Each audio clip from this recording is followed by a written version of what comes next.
जय श्री कृष्णा, राधे राधे। कार्तिक मास स्नान में आज हम राई दामोदर जी की कथा सुनेंगे। एक समय की बात है, एक बहुत छोटी सी लड़की थी जो हर वर्ष कार्तिक मास में स्नान और व्रत करती थी। गांव की सभी महिलाओं के साथ साथ वो रोज सुबह उठकर कार्तिक स्नान करती, कार्तिक महात्म्य सुनती, कार्तिक की कहानियों को सुनती रहती थी और अपने मन की श्रद्धा और भक्ति के संग भगवान की पूजा अर्चना कीर्तन भजन करती रहती थी। एक बार जब कार्तिक समाप्त की बात आई तब महिलाएं वहां पर पंडित जी से पूछने लगी कि कार्तिक के व्रत के उद्यापन में पूर्णमासी के दिन गंगा नहाए, जमुना नहाए या हरिद्वार होकर के आए। तब पंडित जी ने कहा कि ये सब करने से बेहतर है कि आप अपने कार्तिक मास के व्रत के उद्यापन में राई दामोदर को बढ़िया बढ़िया भोजन जिमाए। लड़की ने जब पंडित जी की बात सुनी तो उसने पूछा कि पंडित जी, राई दामोदर भगवान दिखते कैसे हैं? तब पंडित जी ने कहा, सिर पर मोर मुकुट, गले में बैजंती माला, हाथ में पीताम्बर, ऐसे हैं हमारे राई दामोदर भगवान।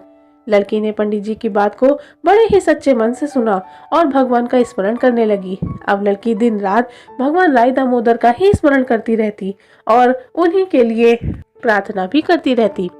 जैसे ही कार्तिक मास के व्रत के उद्यापन का दिन अर्थात पूर्णमासी का दिन आया, उसने भगवान के लिए बढ़िया सी स्वादिष्ट सी रसोई पकाई और मंदिर जाकर भगवान की मूर्ति के सामने बोली कि भगवान आओ, चलो मेरे घर, बढ़िया भोजन जीमो।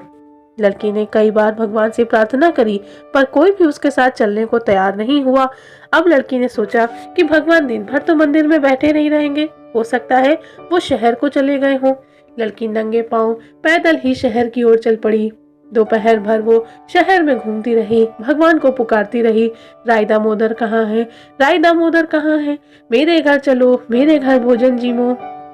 मगर कोई उत्तर उसको नहीं मिला। अब उसने सोचा हो सकता है भगवान शहर को घूमकर जंगल की ओर चले गए हों और वो लड़की जंगल की ओर गई।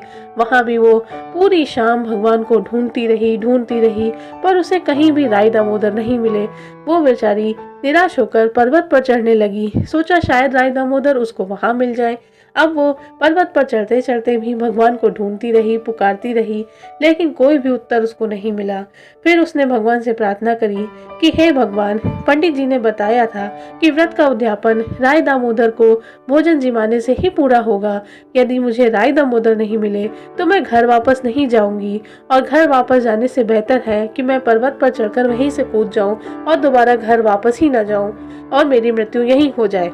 जब भगवान ने उसकी ये बात सुनी तो उन्होंने कहा कि ये बच्ची तो बहुत ही सच्चे मन से मुझे पुकार रही है। यदि मैं इसके पास नहीं गया तो ये अपने प्राणों को त्याग देगी और इसकी हत्या मेरे सिर पर आएगी। इससे बेहतर है कि मैं उसे अब दर्शन दे ही दूं।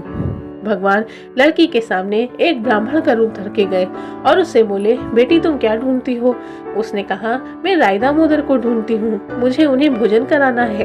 तब भगवान ने ब्राह्मण के रूप में ही उससे कहा कि मैं ही तुम्हारा भगवान हूँ, मुझे अपने घर ले चलो। तब लड़की ने कहा, नहीं नहीं, आप मेरे भगवान नहीं हैं। तब ब्राह्मण ने उससे पूछा, तो फिर कौन है तुम्हारे भगवान? तो लड़की ने कहा, सिर पर मोर मुकुट, गले में बैजंती माला, हाथों में पीताम्बर, ऐसे हैं मेरे राई दामोदर।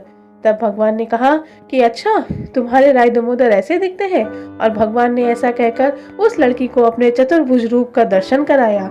लड़की ने भगवान को इस रूप में देखकर नमस्कार किया और वो बहुत खुश हुई। उसने कहा, हाँ, यही तो है मेरे भगवान। और उसने कहा, प्रभु मेरे घर चलो, मैंने ने आपके लिए स्वादिष्ट रसोई पकाई है, मेरा भोजन जीमो चलकर और मेरे घर में चलो। तो भगवान ने उससे कहा, तुम आगे आगे चलो, मैं तुम्हारे पीछे पीछे आऊंगा। लड़की बहुत खुश हो गई और दौड़ती भागती अपने घर की ओर चल दी। गांव में रास्ते में उसको जो भी अपने सखा साखी मिले उन सब से उसने बताया कि आज मेरे घर भगवान आ रहे हैं, आज मेरे घर भगवान आ रहे हैं। और वो अपने साथ भगवान को अपने पीछे पीछे लेकर के चल पड़ी। पूरे गांव भर में मात्र एक महिला को ही भगवान के दर्शन हुए और किसी को भगवान के दर्शन ही नहीं हुए। लड़की ने बड़ी खुशी खुशी राई दामोदर भगवान को अपने घर ले जाकर भोजन जिमाया, उनका आशीर्वाद प्राप्त किया।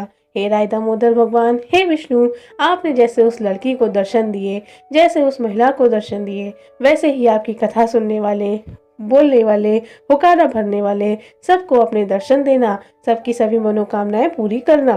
बोलिए राई दामोदर भगवान की जय। जय श्री कृष्ण।